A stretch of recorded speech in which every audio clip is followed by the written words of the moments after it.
Tommy Feezer. This is Tommy. In this video, I'm going to tell you about all my thoughts on bicycling to work.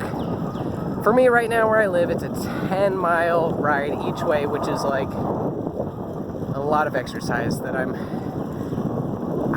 not trying to be the hero on this one. Like, it is kind of difficult. Well, after this bike ride home, I'll be at like 85 miles this week. So I've gone through so many thoughts about like, how do I make that like nice little 20% leap of efficiency? Do I get those shoe clips for my bike? Do I get a road bike? Because, I don't know, the bike that I have is pretty hybrid. It's not super roady, or it's not 100% roady. Do I get an electric bike? I've really wanted something electric for a long time. And there's two routes to go with that. I could get a conversion kit to convert my current bike to electric, or I could just buy an e-bike. I'm just going to be honest with you right now. Buying an e-bike, probably not going to happen. That's like $1,000 to $2,000, which is like a lot over the amount of budget that I want to do. Because part of this all is I want to save money. I think I'm saving about 25 cents per mile that I ride, because when I drive, that's about how much gas costs. And that's not including everything else that goes into a car. So really trying to move farther away from fossil fuels while still getting some exercise and still getting some outdoor time. I'm not afraid to be outside when it's raining and such. I can take a shower right before I start work, thankfully, because of the facilities that we have at the place that I work. And right now it takes about an hour each way to commute, which is just too much. I'm just gonna say it, it's too much.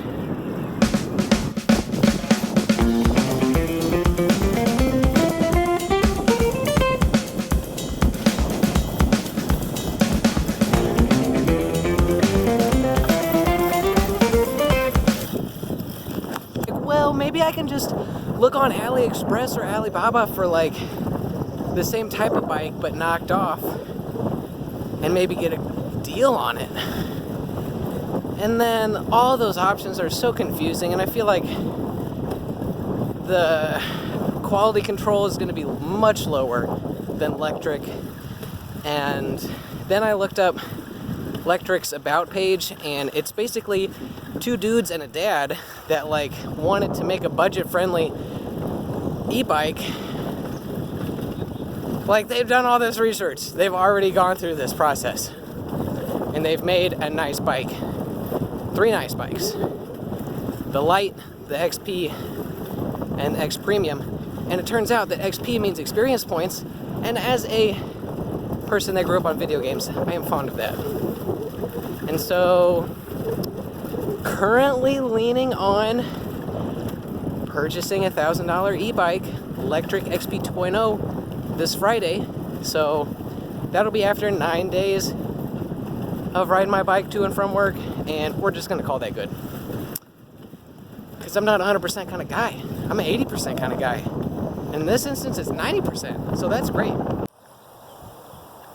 Hey there, what's up? Tommy Feezer here, and I'm here today to say congratulations. Congratulations, society. We have made it to a point where easy, affordable, ubiquitous transportation is at our fingertips. We are at a point in our technologically based society where getting around is not a big deal anymore. It's not expensive. It doesn't really cost much. But electric vehicles, they make so much carbon with the battery, and there's cars everywhere still, and the road infrastructure. Yes, there are ways to improve, but we are there as far as electric bikes. I guess I'll start by saying that I see that there's 4 different tiers of electric bicycles. There's super entry level, which are around $500. Those are going to be like a 250 watt motor. Maybe they fold. They're going to be very small. They're not going to get you more than 10-15 miles. I think that my opinion might have just come out there. For me personally, those are not have the distance enough for my purposes, which is more or less a daily driver. I completely, in some cases, replaced my car with my electric bike. If I'm just going somewhere to get somewhere that's less than 15 miles, I'm gonna take my bike for sure. And that's where I come in with my choice of the kind of second from the bottom tier, kind of in the $1,000 to $1,200 range for bikes. We're talking single battery, 48 volt, 500 watt motor. These are going to be where budget and quality, I think, meet for most people. For $1,000, in my case, $1,050 with the Lectric XP 2.0. If you're considering that one, I would wait till they get a sale with the comfort seat. I am a big fan of the comfort seat. It's like suspension in the seat. It's mind-blowing. It's like riding a spaceship. That is where I have entered the bicycle game, at that 1,050 kind of medium tier bicycle group. The next step is just under $2,000, and that's going to be your 2 battery bikes with your perhaps 750 watt motors. That's like the line of legal bikes, perhaps. And that's if you just want to spend some extra money or buy a cool bike. The tier after that is, I've just kind of concluded, as, really, really expensive bikes. We're talking $5,000 or more. They look nice. Whatever, I suppose there's maybe a 5th category of do-it-yourself bike. I think if I were to get another bike, I would probably make it myself. I'd buy a mountain bike, and I'd buy the parts from China and put it all together. For about $1,500, I could get a maxed out bike. I'm talking 72 volts, 750 watt. Anything higher than that is honestly just going to be dangerous. The bike I have right now is dangerous in certain situations. I would never recommend riding a bicycle on a commonly walked trail more than 20 miles an hour.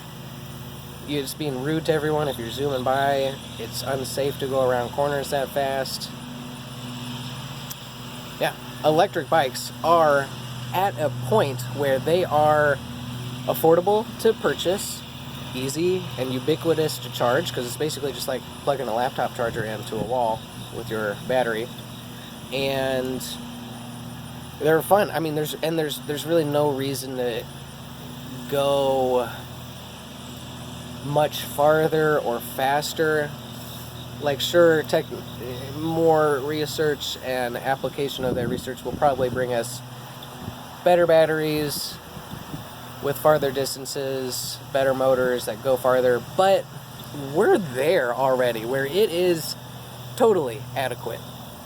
So yeah, I would recommend buying a bike if you have less than 20 miles a day to commute back and forth.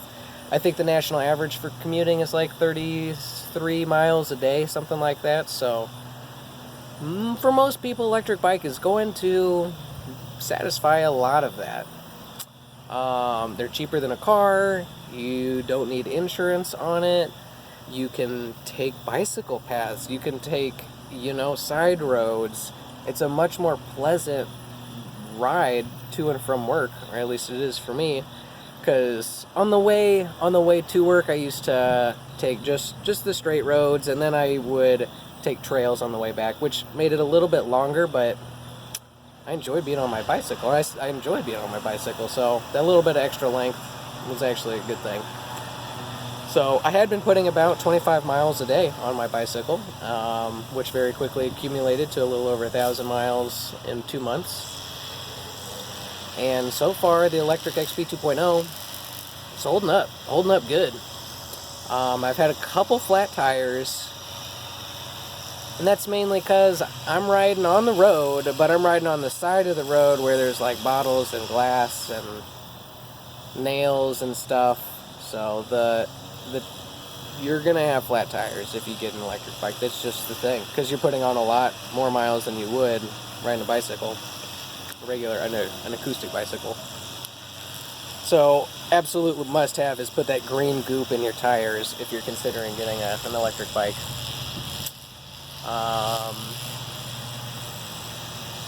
But yeah, no problems with the Lectric XP 2.0. I like that it folds, honestly. That has come in handy, because I can stick it in any car trunk. Really, it folds up, and I can slide it into a conventional sedan car trunk.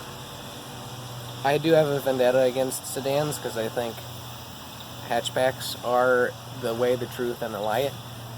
And sedans, since you can't sleep in them, like why would you have this? I'm sure you need it if you have to commute, because most people have to commute in our car-based infrastructure. But I'm happy to find that electric bicycles blur that boundary of what is possible with an extreme carbon reduction. Let me show you some numbers. We are at a point in society where it doesn't cost a ton of carbon to get around. On average, electric bikes, cost-wise and carbon-wise, are somewhere in the range of 1,000 miles to the gallon. That means the amount of gas that or the amount of money that I would pay to fill up my gas tank can get me almost literally 100 times farther. Not only that, but it's the same case for carbon as well. The amount of carbon that a gallon of gas consumes is about 100 times more carbon expensive than the electricity created for an electric bike. I've got some personal data to share with these, but there's also a really cool website that I'll post up right there that gives you some good facts about how carbon efficient bicycle rides are. And there's also this other really cool YouTube video. I'll throw that down there too.